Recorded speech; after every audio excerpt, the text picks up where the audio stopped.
Ignition running. Liftoff. We have a liftoff. Hello and welcome. It's Eric Erickson here, News 95.5, AM 750 WSB. The phone number, 404-872-0750, 1-800-WSB Talk. So I am coming to you from Washington, D.C., where I've been wandering around Capitol Hill today. I've got some interviews scheduled on Thursday, meeting with the Vice President, meeting with various organizations up here, so busy week. But I wanted to take the pulse of members of Congress today about the emergency declaration. So the House has begun debate. They will be voting on the emergency declaration, and we'll be discussing whether or not there is an emergency. And if there is an emergency, whether or not they should help the president. It's going to fail. Essentially what's going to happen, it's kind of weird how people talk about it up here. So the legislation is a disapproval. It's a resolution of disapproval of the declaration of emergency. And in voting for the resolution, you are voting against the president. Voting against the resolution means you're voting for the president. And one of the most interesting things that I have discovered up here is that even among Republicans on Capitol Hill who support the president, they're really not excited about this emergency declaration. This is an issue that to a degree divides Republicans on Capitol Hill, but privately there's much more widespread agreement. And this is one of those things that frustrates people who are cynical about politics, to see the division that's going on in Washington. What I mean is that behind the scenes, members of the Republican Party are very openly willing to say there is no emergency. This is going to hurt our efforts with the future Democratic president, and we're ceding the high ground after years of talking about Barack Obama's abuses of power. Suddenly we're doing what we blamed him for. As a result of this, they don't want to vote against the resolution. They want to vote to disapprove the emergency declaration, but they also want to highlight that they do view the situation at the border as a crisis. Now, several of them pointed out that a crisis and emergency are two different things. There is a crisis at the border. There's not an emergency at the border.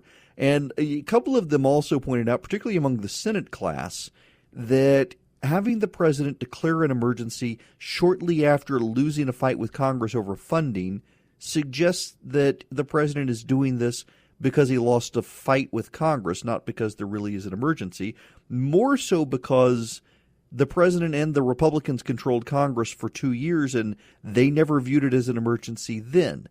Again, the big issue here for Republicans on the Hill, particularly those who are Trump supporters. Now, what's so interesting to me, and this is a dynamic worth pondering, is that moderate Republican leaders on Capitol Hill are more likely to double down privately and publicly in support of the president, where it's the conservatives and the real squishy liberal Republicans who are united on this front that there are serious constitutional issues with what the president wants to do. Now, I want to go and play for you. Kevin McCarthy, the Republican leader, he had a press conference earlier on this, staking out his position. Let's play clip one. The president has the authority to do it. I wish some of those, if they think this is the case, maybe they should spend a little time with Adam and go to the border and understand it. The president does have authority since 1976. There's been more than 60 times presidents have declared emergencies. What we see happening along the border, the amount of drugs, the amount of deaths in America, the human trafficking that's coming across, the overwhelming problem there. So the president has the authority to do it, and we will uphold him. Now, Kevin McCarthy is not a substantive policy guy. If he was, he may not have used that argument. It's hard to say that there actually is an emergency in terms of the data he cited, border crossings, drugs coming over the border, et cetera, when all of those numbers are actually going down. Now, you would never know that from a lot of the policy conversations out there, but the numbers have actually trended in the right direction. So to declare an emergency now when the president and Congress have controlled, the president and Republicans have controlled Congress for 2 years, and the numbers were actually worse 2 years ago than they are today, makes this a heavy lift, which is why you have Republican congressmen and senators behind the scenes seething that the president has put them in this position. And a lot of them understand that they're in this position and they have to support the president because they'll be eaten alive back home. They're doing this because they're scared of the base. You know, it's actually an interesting corollary to what we see happening in Georgia with David Ralston and the fear of voters versus the fear of David Ralston. So, you know, you've got this interesting dynamic. So the Georgia House of Representatives, most of the members of the House are standing behind David Ralston because they're more scared of David Ralston than they are of their own constituents. Mary Robichaud, who is, she beat Tom Price's wife, Betty Price, in Roswell. She's a new freshman Democrat in the House of Representatives. She actually told a constituent who forwarded the email to me that she was going to back Speaker Ralston's bipartisan commission on what to do.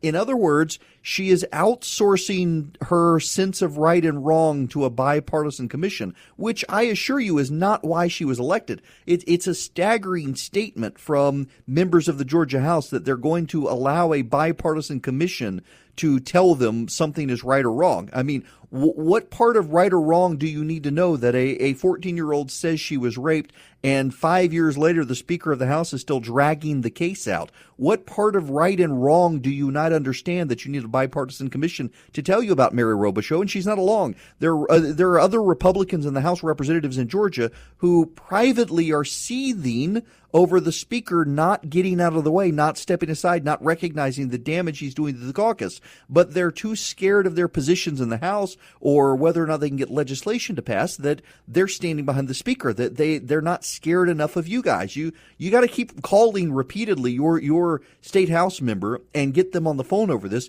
Don't take the word of the secretary. Demand that they call you back. They are your employee. You are their boss.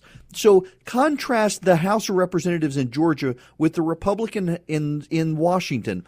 In the Georgia House, they're not listening to the constituents because they're more scared of the Speaker than of the voters. In Washington, most of these guys disagree with the president's emergency declaration, but they're so scared of the voters at home that they're going along with the president. Most of you listening right now probably support the president's emergency declaration. I do not support the president's emergency declaration, even though I support building the wall, even though I support cracking out of the border, even though I support expanding the Border Patrol agents, because there's not really an emergency, I don't think, under the emergency statute. Most of you, though, disagree. I recognize that. And most of you support the president. And most Republican members in the House of Representatives are scared enough of angering you that they're going to do what you want even though they don't think it's right. Now, that's a direct opposite of what's happening in the Georgia House. Most of the House members in Georgia actually agree with you. Most of the House members in Georgia actually believe the right thing to do is to pressure the Speaker to go away. But they're so scared of the Speaker and what he can do to them, they're not doing what they think is the right thing. It's really a fascinating dynamic there. It's just another reminder that the people in the Georgia State House of Representatives, they're not intimidated by you. They're not threatened. Maybe we need to do a rally at the state capitol. Maybe if a bunch of people actually show up visibly, because you've been calling, you've been emailing, maybe the next step is to actually show up. I don't know how many of you would even be interested in showing up and doing a rally at the state capitol in support of removing Speaker Ralston, but your state representatives are not scared of you. You actually should show up in person when the Capitol is in session and demand a meeting. I'm on Capitol Hill today, and they are flooded. I have never seen lines to get into the Cannon and the Longworth and the Russell House office buildings. There are lines that stretch down the street, and they are constituents, some of them very upset of the emergency declaration, some of them very upset Republicans don't want to vote for the emergency declaration, and they're actually showing up to be heard. How many of you are actually going to the state capitol and confronting your state representative over David Ralston? Probably not a lot. You're using the phone, and that's good, and you're emailing, that's good, but it's not working. They're more scared of him than you because you're not showing up and getting in his face like they are up here on Capitol Hill. I actually had to, I've been up here so much, I know ways into some of the buildings where I can get around so that there aren't lines. And the huge lines of people up here on this emergency declaration today. And they are very adamant. The Republicans going to see their Republican congressmen are very adamant that their Republican congressmen better support the president. And the Republican congressmen continue to be deeply skeptical of the emergency declaration. And they think that they're setting themselves up for a terrible precedent when next there is a Democratic president. Again, if this president can declare an emergency at the border when the situation is improving, why can't the next Democratic president declare an emergency on climate change? And that Democratic president is going to have something that this president doesn't have. They're going to have the holdovers from the Bush administration on the Joint Chiefs of Staff, so not partisan Democratic operatives, but the people that George Bush had in place. They've already issued a report declaring climate change a national emergency that will impact national security. So if this president can declare an emergency at the border with an improving situation, then the next president can declare a climate change emergency in the exact same way. President Trump is handing them that precedent. Now, you can say they're going to do it anyway, but Barack Obama never did it. Barack Obama wanted to and was talked out of doing what Donald Trump is doing now. So you shouldn't say, I'm going to do something because they might hypothetically, in theory, do something later. It's a terrible precedent. But again, you guys want them to do it. And so what you're going to probably see is most Republicans supporting the president and coming out against the resolution to stop this on Capitol Hill today. More on that. And Bernie Sanders had a town hall with CNN. It was bizarre. Bernie Sanders still refusing to denounce the increasingly terroristic leader of Venezuela. Some amazing audio we've got for you when we come back right here on Atlanta's Evening News. I'm going to be honest with you. When Jonathan Last from then the Weekly Standard, now he's over at the Bulwark, good friend of mine, recommended Calm for my kids, I thought he was nuts. It just sounds like a bunch of hooey. But my kids were listening to sound machines at night and thought, you know what? Let's try this. So I got a Calm app, and now I'm a premium member for Calm. It is in my house every night with my kids. In fact, we have one of those internet things that blocks out the internet after 10 p.m. on their devices, and had to figure out how to open a gateway just for Calm because the kids love it so much. So what is Calm? Well, it's the #1 app to help you reduce anxiety and stress and to help you sleep better, and that's why my kids use it. Over 40 million people around the world have downloaded Calm. I am one of them. My kids both use Calm. If you head to calm.com/Eric, you'll get 25% off a Calm premium subscription. It includes guided meditations on issues like anxiety, stress, and focus. It includes brand new meditations every day. There are sleep stories. There are bedtime stories for adults designed to help you relax. You can head off to the magical lavender fields of southern France with Stephen Fry, or explore the moonlit jungles of Africa with Leona Lewis. They even have soothing music and more. One of my kids likes to listen to the stories. The other one likes to listen to music. Right now, listeners to my show get 25% off a Calm premium subscription at calm.com/Eric. That's CALM.com/ERICK. You get unlimited access to all of Calm's content today at calm.com/Erickson. I'm sorry, calm.com/Eric. Don't use Erickson, just use Eric. Get calm and stop stressing at calm.com/Eric today.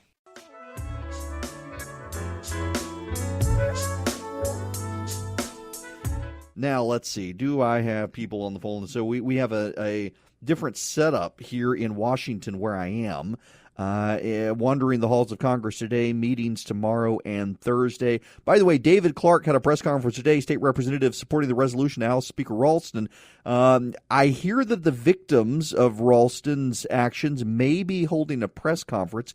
That may be able to move the needle. Right now, the situation is these the state representatives who have signed on are in the minority. There are only about 10 of them, including one woman took her name off the resolution, and they're trying to build momentum in the House. The Speaker punting to a bipartisan commission to tell the State House what is right and what is wrong has helped him to a degree, but you really do need to keep the pressure on, and you do need to follow up again and again and again with your State House representative. If you have not talked to your representative, call them back. Again, text Speaker to 345-345. All I can do is make available for you the means by which you can reach out to your member of the State House. I can't make you call. I can't generate an email for you. I can't generate a tweet for you. I made it possible for you to do all of that very, very easy, but you got to be the one to do it. It's got to be up to you to do, folks. You got to take action if you care about this issue. If you care about the victims, if you want to see justice done, it is up to you. Bernie Sanders has had a CNN town hall summit. By the way, there is a lot of people complaining about CNN doing these town halls. I actually think it's good. I think the exposure is good. CNN is doing a very good job of making sure it's not a completely friendly crowd. So they're getting some tough questions, and it's very interesting to see that one of the toughest questions for Bernie Sanders is whether or not the leader of Venezuela is a bad guy. He seemed to be stumped by the question. Now, the vice president has also spoken on the situation in Venezuela. It continues to heat up. I'm trying to do an ambush interview with Marco Rubio, if nothing else, to try to let him get on camera and talk about it for a few minutes. Not sure I'm going to be able to have time with him. He's fired up about this issue. When we come back, though, the Bernie Sanders audio is amazing. We'll play it for you.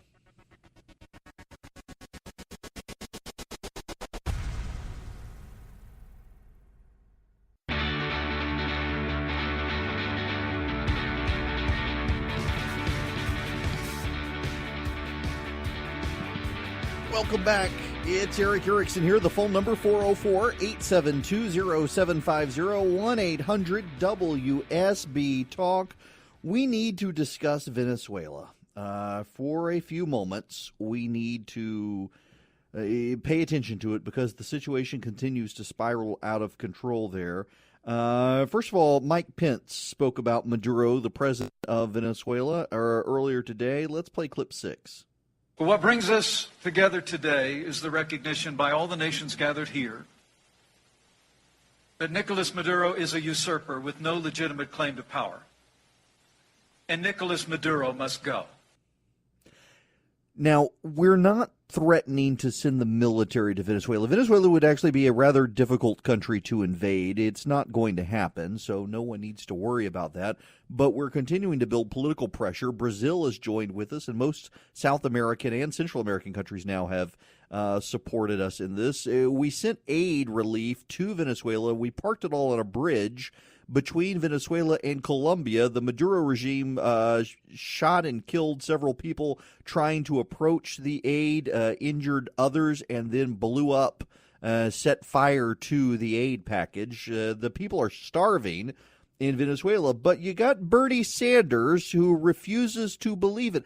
I never understand the people who so hate the United States that they can look at the facts of the world, look at the facts of what's going on around them, and they still deny that there's a problem. But Bernie Sanders is one of those people. This is a man who honeymooned in the Soviet Union and defended long lines to get groceries and basic necessities in the Soviet Union, arguing that in this country, because of capitalism, people just starve. The man, listen, he say what you want to believe, but he is an ardent ideologue. He really believes this stuff. He would like to impose it on this country. He's a dangerous, dangerous man in that regard. But he was asked at the CNN town hall session what he actually thinks about the Maduro situation. Let's play clip 4. Why have you, Senator, why have you stopped short of calling Maduro of Venezuela a dictator? Well, I think it's fair to say that the last election was undemocratic, but there are still democratic operations taking place in that country. The point is, what I am calling for right now is internationally supervised free elections. Internationally supervised free elections. That's what he wants. Notice he didn't answer Wolf Blitzer's question, though. Why won't he call Maduro a dictator? Is it not amazing that there are people who so profoundly hate this system, our way of life, our government, including a member of the United States Senate, that he can't bring himself to call Maduro a dictator? Sanders would realign the United States with the axis of evil. Now, he didn't just stop there, though, at the CNN town hall. Sanders, of course, went full commie last night in his defense of how he wants to pay for his massive, massive explosion of federal government. Let's play clip 5. But at a time when the people on top have so much, while the middle class shrinks and we have so many people living in poverty, if your question is, am I going to demand that the wealthy and large corporations start paying their fair share of taxes. Damn right I will. All right? And let me give you, people say, where are you going to get the money? Where are you going to get the money? Amazon, owned by the wealthiest guy in the world, made $5 billion last year in profits. Anyone here know how much they paid in taxes?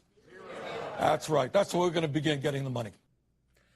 So why did Amazon not pay taxes last year if Amazon made that much in profit? Well, where does Amazon put its money? Amazon reinvests its money in technology. It reinvests its money in building its website, reinvests its money in hiring people, reinvests its money in buildings. It gets offsets. See, this is one of the things that Bernie Sanders doesn't want to talk about is Amazon for years did not make profit as they were building their infrastructure. And so they get to depreciate those values over time, roll them out. And so they're still not paying taxes because they went for so long employing people without making money. So our tax code says if a business over time is on the path to profitability but has expended a lot of money to get there, we're going to allow them to offset their taxation now for when they weren't making any money. And you know what? We get big businesses in this country, and people want to do business in this country because of that. But this whole notion of fair share, do you really want the government, because the government ultimately becomes the mob, do you really want the mob to tell you what your fair share is? Do you really want to rely on the mob for that? Now, listen, y'all, let's be honest here. People are stupid. You will go through life a better person when you recognize that, in general, people are stupid. And do you really want people who are stupid to determine what your fair share in life is? I think not. I don't think you should, but that's what Bernie Sanders wants, and that was what he would do if he was president. By the way, there's real worry here because there's some new data shaping up. We got to get back into Hispanic voters here in a minute because there's some real data shaping up that's freaking out the Democrats. So there is new data out. I told you guys last week, and by the way, progressives really, they didn't like the suggestion. They thought I was crazy, that they demanded facts. I said the president needs to try to lure Hispanic voters. If you just reassure Hispanic voters that you're not trying to deport grandma who's been here for 40 years, you would actually see the Hispanic numbers of support for the president go up. And right now, Brian Kemp, for example, got roughly 40% of the Hispanic vote in Georgia. Rick Scott got 50% of the Hispanic vote in Florida. You know what the polling shows right now? Hispanic voters support the president at a rate of 45%. And you know that why that's a real problem? It's because that's enough for the president to win re-election. Yeah, you heard me say that. And do you know one of the reasons that Hispanic voters have decided they like this president? His handling of Venezuela. I know, yes. Turns out that many of the people who are classified as Hispanic voters, they fled dictators and kleptocracies from Central and South America. And they don't want to go back to those. They don't want this country turning into one. And so they love that President Trump has taken a hard line against Maduro in Venezuela. They love it. Hispanic voters, non-Cuban Hispanic voters in Florida. The president has majority support of non-Cuban Hispanic voters in Florida right now because of the Venezuela situation. They love that the president has taken a stand on this, and it's got the Democrats really upset. So here comes Bernie Sanders saying, not being willing to call the guy a dictator. It's freaking out the Democrats right now. They don't know what to do. They're seeing the president make inroads with Hispanic voters, and they're upset with that. And the polling shows they should be. This left-wing tilt of the Democrats, their unwillingness to admit reality is hurting them with a base they just took for granted. But here's the moral of the story here. Demography never is and never has been destiny. Events change things. We'll be back. All righty, let's go back to the phone, shall we? I'm here in Washington. Y'all are in Atlanta, and I'm going to go to Robert in Cumming. Welcome. Thanks, Eric, for taking the call. I've just got a real quick question. Why would any businessman, a law enforcement officer, Amazon, ever donate a dime to the Democrats? Well, because most people are emotional more than thoughtful. And for a lot of liberals who run businesses, they are really emotional about social issues these days, and that's where the Democrats are. So they'll cut off their nose to spite their face. Remember, the Democrats have for years said people don't vote their economic interests, and they're right in ways they don't understand. They talk about poor people voting Republican when, in fact, poor people recognize that the free market actually allows them to accelerate into the middle class. Meanwhile, you've got a bunch of billionaire liberals who love social justice and will vote Democrat, even though it means the end of their businesses as we know it. But I do suspect the Democratic tone has become so hostile towards big business and towards people with money that they may lose some of those people. Remember, when the Democrats say they want to increase taxes on billionaires, the way they actually structure their tax plans is it actually increases taxes on six-figure earners who vote liberal. So it's your rich, progressive lawyers and doctors and businessmen who pay those taxes, not actually the millionaires and billionaires, the way the Democrats have it structured. Jennifer in Flowery Branch, only got about a minute, but wanted to get you in here. Hi, Eric. I was calling. Is it true that somebody from a different country can come into America and start up a business and not have to pay taxes? This was just in the Bernie Sanders comment saying that people should pay more taxes. Would it not benefit for people that are running a business?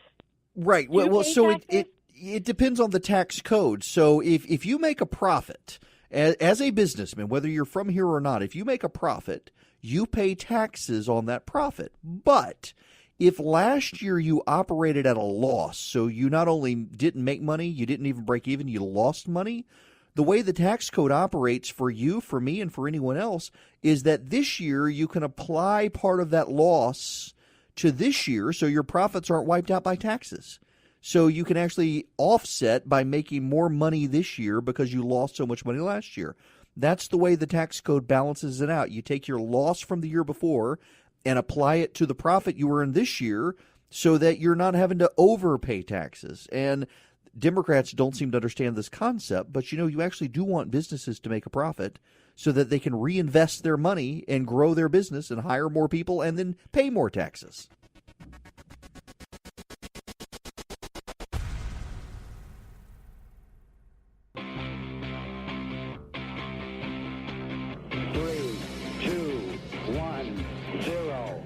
Running. Liftoff. We have a liftoff.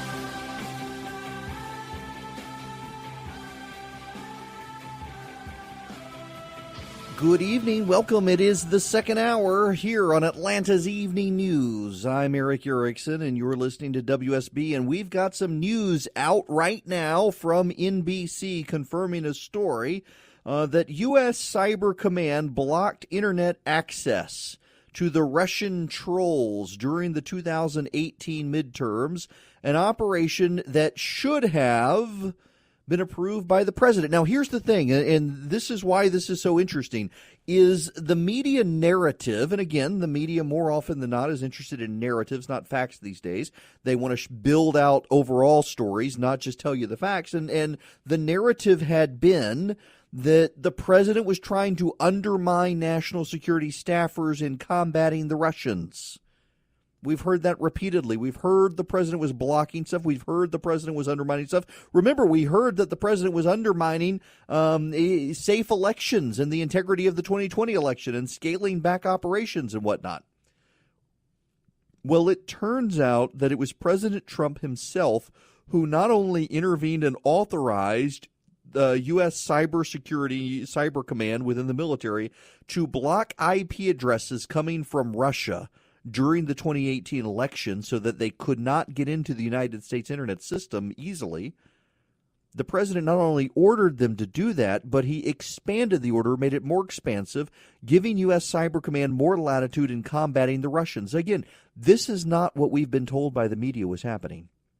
Now, yes, ironically, it is the media confirming reports today, but for months on end, even in the run-up to the 2018 election, there were scores and scores of stories about the president and his staff undermining the military efforts to combat the Russian troll farm. And it turns out that not only was the president encouraging them to and ordering them to, but giving them more expansive orders than anyone knew. He's a really terrible agent for Vladimir Putin, isn't he? Now, this relates to the story I was going to talk about anyway, which is the Georgia election bill upcoming. There is a real divide between Republicans and Democrats in the state house on the election. And what's so ironic to me is that Democrats want to go back to paper ballots. Now, you should know that the role is reversed. If you go back to 2000, in 2000, George W. Bush beat Al Gore by 536 votes in Florida. And a lot of people claimed it was because of a poorly designed ballot in Palm Beach County. And ironically, it turns out that if you use the standard Al Gore wanted to count the ballots down there, so they were butterfly ballots. In Georgia, you fill in a little circle on a Scantron machine. That's how you did it. In Florida, you actually pushed out, you made a hole in the ballot. There were perforations, and you used a little pin and you pushed out the little piece of paper to form a hole that the machine read. And the hole, the little rectangular piece of paper was called a chad. And sometimes it didn't completely separate from the ballot, and you have what's called a hanging chad. And in some cases, it was one corner perforated, in some cases two, in some cases three, in some cases all of them, and you had to decide, did that person intend to vote or what? It was a mess. And so there was a real drive to move to electronic voting machines where people thought you could just push on the screen. And this was even before iPads and iPhones. You would be able to just touch on the screen who you wanted to vote for, and it would be an easier process. And Democrats around the country led the effort in doing that. Well, now they want to go back to paper ballots because it's apparently a lot harder to commit voter fraud on a touch screen than it is on paper ballots. And the Democrats are screaming hysterically that the Russians are coming. The Russians are coming. By the way, there is no evidence at all that the Russians were able to get into voting machines. Yes, there are some cybersecurity experts who want to go back to paper machines, and they want to go back to paper ballots because the cybersecurity experts are focused on the internet. And so, of course, if this is on a machine, they see a way to hack it electronically that a way paper can't be hacked. Well, ballots can be stuffed with paper. And cyber experts aren't going to be able to tell you that because that's not in their wheelhouse. But here's the other issue in Georgia.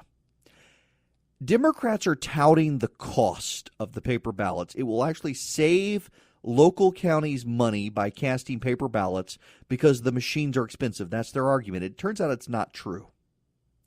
Because the cumulative effort of buying paper ballots and printing paper ballots every year and storing the paper ballots adds up. And ultimately, what the study commission found in the state legislature is that if you use paper ballots, it is overall more expensive long-term to use paper ballots than to buy the voting machines. And in fact, the state will be buying the machines. The counties will not be buying the machines. The poor counties will not be spending their money on machines. You would not know that from the Democrats, but more importantly, you wouldn't know it from a lot of the press either. So what the state wants to do is they want to provide electronic voting machines that will print out a receipt for the voters. Now, this also complicates it more than the voting machines we have right now because the volunteers who are manning the polls on Election Day are going to have to learn how to fill the machines with the paper rolls and all that to be able to keep it going. When you have machines printing out paper, you have paper jam issues, things like that. Over time, the machines get old. It becomes very problematic. Frankly, the machines we have right now are I think, better.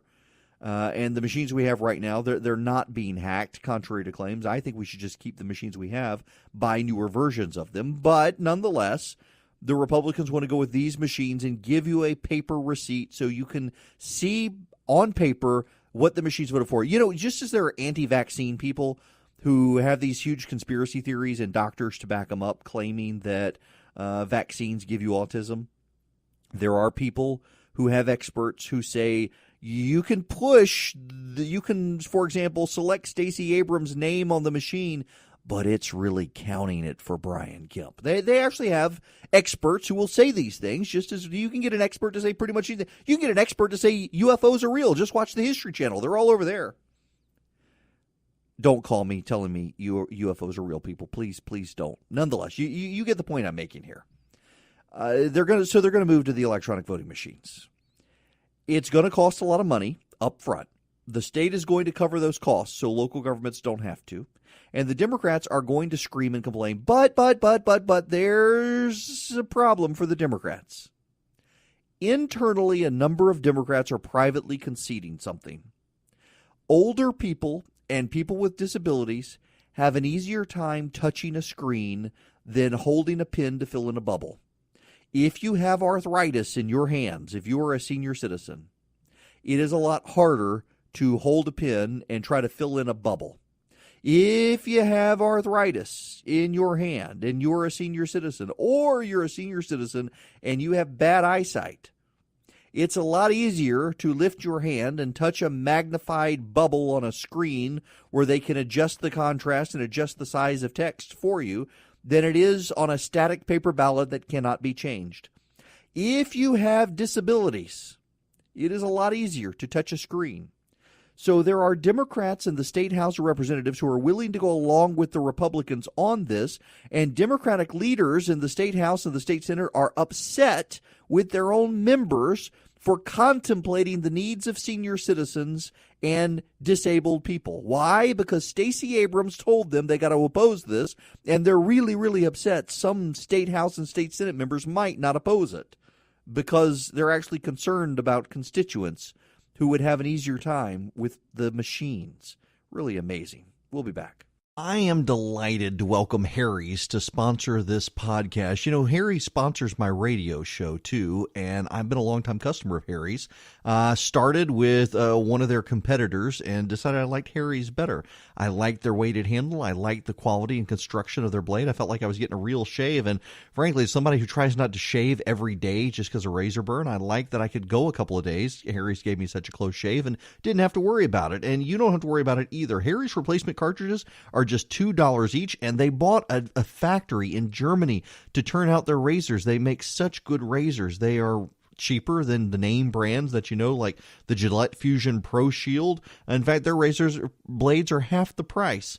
So look, right now, Harry's is giving you a great trial. If you go to harrys.com/Eric, get a $13 value trial set when it comes with everything you need for a close, comfortable shave. You get a weighted ergonomic handle, a 5-blade razor with lubricating strip and trimmer blade. You get rich lathering shave gel. You get travel blade cover. Listeners on my show can redeem their trial set at harrys.com/Eric. But make sure you go to harrys.com/Eric to redeem your offer. And you know what? Let them know I sent you. Help support the show and get yourself a great shave.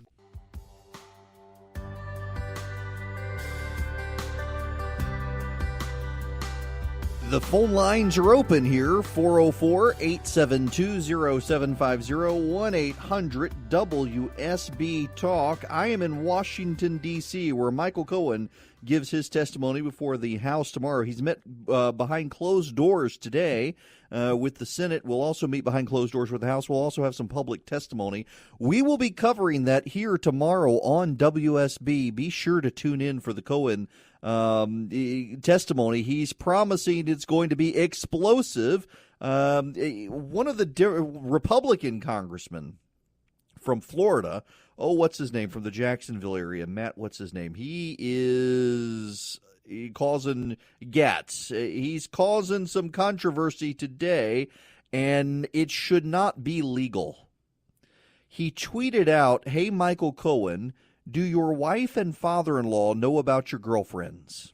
Maybe tonight would be a good time for that chat. I wonder if she'll remain faithful when you're in prison. She's about to learn a lot." Wow. Y'all, I got to tell you, would you like it if a Democrat, would you like it if Alexandria Ocasio-Cortez did that to a Republican? Would you like that if a Democrat did that to a Republican? This is witness intimidation. And Matt Gaetz is the Republican congressman for the 1st Congressional District, and I am really profoundly appalled that a Republican would engage in witness intimidation prior to a witness testifying before Congress. And if you're not, this is on you, because these little things, they begin to open the door for Democrats to do it as well and escalate the situation and do witness intimidation. They should not be doing that. And again, I hear from listeners all the time who say, well, I think the Democrats are going to do that. But they haven't. and now you cede the moral high ground. And I realize you think, oh, the media won't take up. Listen, if you're planning your life not around what's right and what's wrong, but whether you think the other side is going to get away with something, you're going to live a very miserable life. And in politics, we're going to see more and more misery heaped upon us because our politicians in Washington are not doing something based on whether they think it's right or wrong, but based on whether they think the other side is going to do it, so they want to do it first. That's no way to govern a country. It's no way to lead a world. It's no way to live a life. And yet that's what we're seeing happen. But Cohen is going to testify tomorrow while the president is having the Vietnamese summit with the North Koreans. I'm still a little bit appalled by the president giving the North Koreans the PR opportunity at home while they're executing Christians and locking up dissent. But nonetheless, it's where we are with the North Korean summit happening. Michael Cohen, busy news day. When we come back, though, we got to switch gears to the controversy in the Senate Judiciary Committee over Naomi Rao's nomination for the D.C. Circuit Court of Appeals.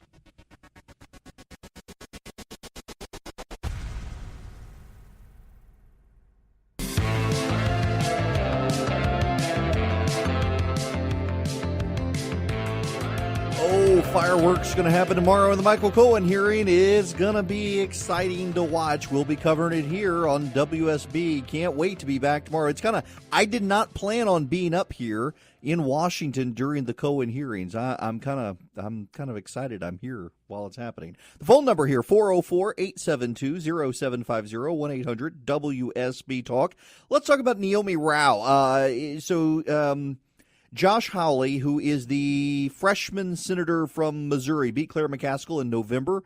He is thus far opposed to Naomi Rao's nomination, says that she's bad on substantive due process. Substantive due process, one of those liberal ideas is taking a very expansive view of the Constitution. And he thinks that she's bad on Roe v. Wade. Now, we need to step back, and this is not a criticism of Hawley. Frankly, he's doing his job. I don't think conservatives need to be beating him up. They're beating him up because he's not going along with the herd, and I appreciate congressmen and senators not going along with the herd. But I do disagree with him on this, and we need to go back in history. The reason that the President of the United States has been able to move so many judges through, and they've all thus far shown themselves to be good judges, is because of what happened with David Souter, and before him Anthony Kennedy, and after Souter, John Roberts. Souter, the President of the United States, George H.W. Bush, had been assured was good on life issues. He turned out not to be. But back in the day, you had a litmus test for judges.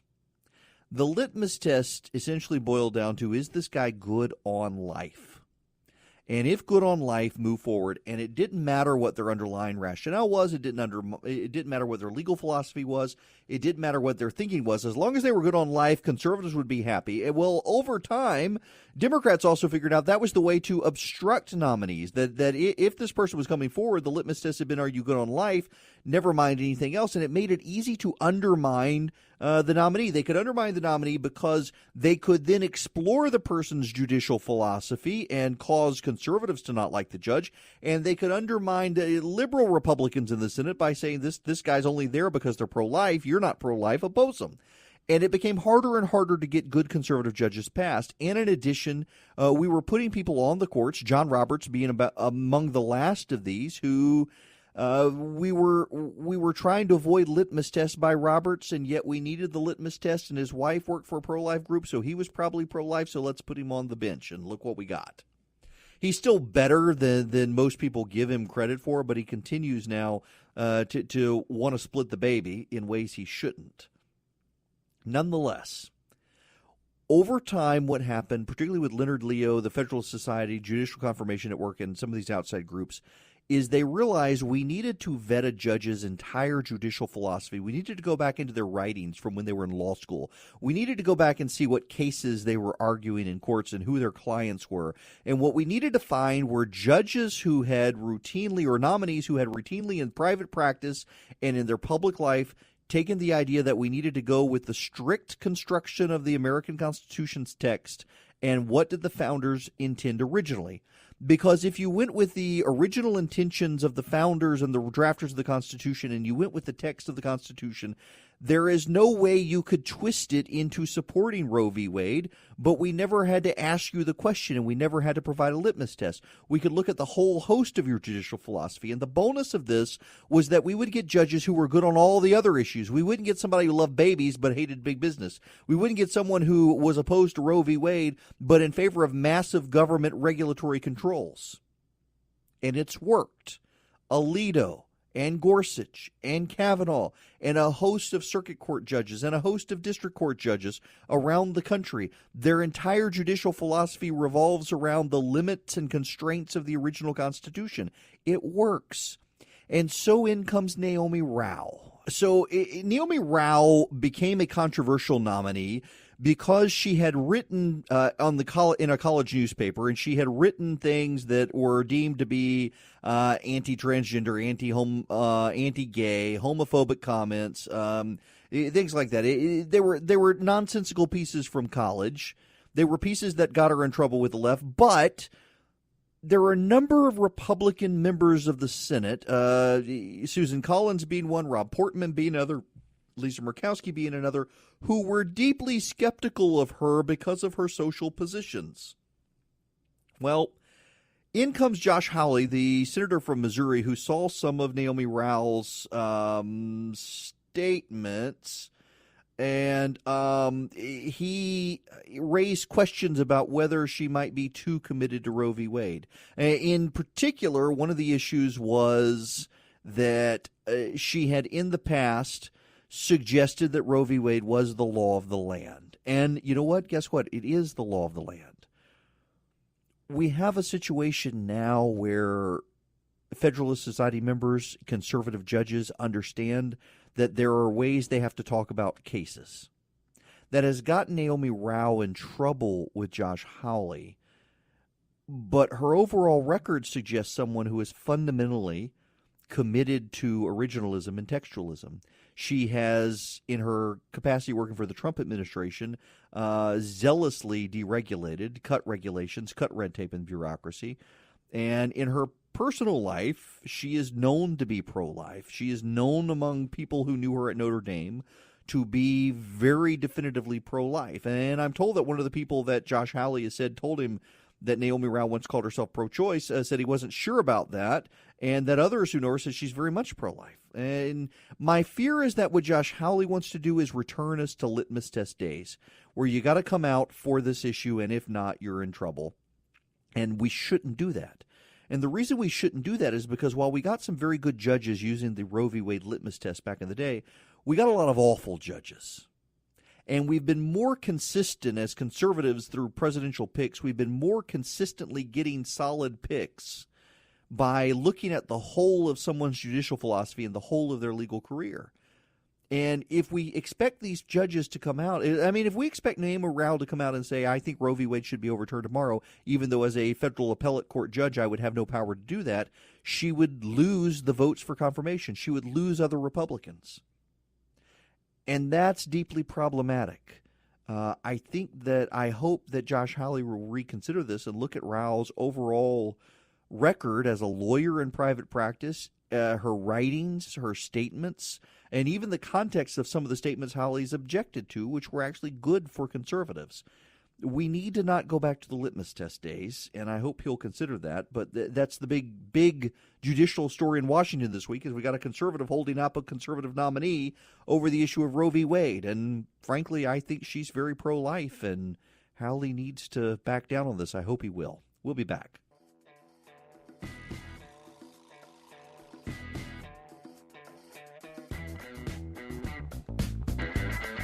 Okay, can I give you all my laugh your laugh at my expense. So I love Chef's Table on Netflix. It is one of my favorite shows on Netflix. Cooking documentary, interviewing, profiling chefs. Really, really good. And their 6th season just came out. Sean Brock from Husk over in Charleston is one of them. They've got some lady in Savannah who owns a restaurant in Savannah I now have to go eat at. She is interviewed. And Asma Khan, who is an immigrant to London who opened the most popular Indian restaurant in London. She's got a new cookbook out as well, Asma's Indian Kitchen. So I got on Amazon last night. Decided I'm going to order this cookbook. It's a great episode, by the way. You really should watch it. Chef's Table on Amazon. Well, turns out that, you put in her name, and there's all sorts of adult romance novels taking her name. It's rather embarrassing.